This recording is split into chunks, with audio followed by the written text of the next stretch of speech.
Друзья, теперь мы хотим показать весь опыт нашего. Кирюха, он так давно в операторстве, в рилсмейкерстве, в животносъемке.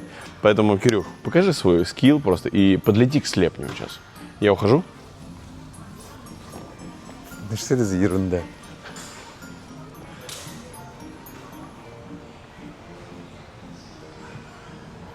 Улетел, сука. Ну, подожди, сейчас найду. А, не найду. Блять, хотели слепня подснять, не улетел. Ну, не вышло слепня. Ты сам как слепень тут.